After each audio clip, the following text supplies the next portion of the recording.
નમસ્કાર દર્શક મિત્રો, દેશ અને દુનિયાના સુપરફાસ્ટ સમાચારમાં આપનું સ્વાગત છે। આજના તાજા અને સૌથી મોટા સમાચાર જાણીએ પહેલા ચેનલને સબસ્ક્રાઇબ કરી નાખજો। ભારે વરસાદની આગાહી।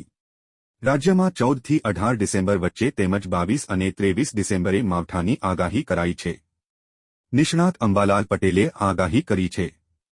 તે મુજબ અરબ સાગરનો ભેજ અને વેસ્ટર્ન ડિસ્ટર્બન્સને કારણે ઉત્તર ભારત સહિત ગુજરાતમાં હવામાન પલટાશે।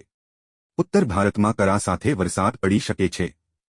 બીજી તરફ હવામાન વિભાગના ડાયરેક્ટર મનોરમા મોહંતીના કહ્યા પ્રમાણે આવનારા 5 થી 7 દિવસ રાજ્યમાં વરસાદની કોઈ સંભાવના નથી। MS ધોની અંગે મોટો નિર્ણય। ભારતીય ક્રિકેટ ટીમના પૂર્વ કેપ્ટન મહેન્દ્રસિંહ ધોનીના સન્માનમાં BCCIએ આઇકોનિક અને લોકપ્રિય જર્સી નંબર 7ને રિટાયર કર્યું। હવે અન્ય કોઈ ખેલાડીને નહીં મળે આ નંબર। અગાઉ તેંડુલકરના જર્સી નંબર 10ને રિટાયર કરવામાં આવ્યું હતું। ભારતીય ક્રિકેટમાં મહેન્દ્રસિંહ ધોનીના યોગદાન બદલ આ ભેટ આપવામાં આવી છે। લસણ બજારમાં મંદી વચ્ચે સારા સમાચાર। ભાવ ઉચકાતા ખેડૂતો થયા ખુશ। લસણના ભાવમાં હાલ 50 રૂપિયાનો વધારો જોવા મળ્યો છે। લસણની બજારમાં મંદીનો દોર અટક્યો છે અને ભાવમાં 50 રૂપિયા વધારો જોવા મળ્યો છે। ગુજરાતમાં હાલ લસણની આવકમાં ઘટાડો જોવા મળી રહ્યો છે। સાથોસાથ રાજસ્થાન સહિત મધ્યપ્રદેશમાં પણ લસણની આવકમાં ઘટાડો થયો હોવાથી આંશિક ભાવમાં વધારો નોંધાયો છે।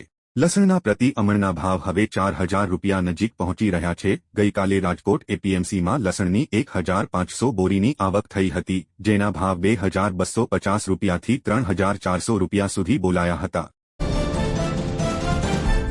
અમિત શાહ ગુજરાત આવશે। કેન્દ્રીય ગૃહમંત્રી અમિત શાહ આવતીકાલથી 2 દિવસ ગુજરાત પ્રવાસે આવશે। તેઓ અલગ અલગ 3 કાર્યક્રમોમાં હાજરી આપશે। તેઓ આજે રાત્રે જ ગુજરાત આવે તેવી શક્યતા છે। લોકસભાની ચૂંટણીને લઈ રિવ્યૂ બેઠકમાં ભાગ લેશે। મહારાષ્ટ્રીયન સમાજના શતાબ્દી કાર્યક્રમમાં પણ આવતીકાલે હાજરી આપશે। આણંદની સરદાર પટેલ યુનિના પદવીદાન સમારોહમાં ઉપસ્થિત રહેશે। એડવાન્સ ઇન એન્યુરોલોજી સંમેલનમાં પણ તેઓ જોડાવાના છે। IPL 2024 અંગે મોટો નિર્ણય। IPL ફ્રેન્ચાઇઝી મુંબઈ ઇન્ડિયન્સે હાર્દિક પંડ્યાને આગામી સિઝન માટે ટીમનો કેપ્ટન બનાવ્યો છે। રોહિત શર્મા છેલ્લા 10 વર્ષોથી ટીમની કેપ્ટનશિપ કરી રહ્યા છે, પણ આ વખતે ફ્રેન્ચાઇઝીએ 2024ની સિઝનથી પહેલા મોટી ડીલ કરી છે અને હાર્દિક પંડ્યાને ટીમનો કેપ્ટન બનાવ્યો છે। ટીમે IPL મિની નીલામી પહેલા જ કેપ્ટનની ઘોષણા કરી દીધી છે। નીલામી 19 ડિસેમ્બરના થવાની છે।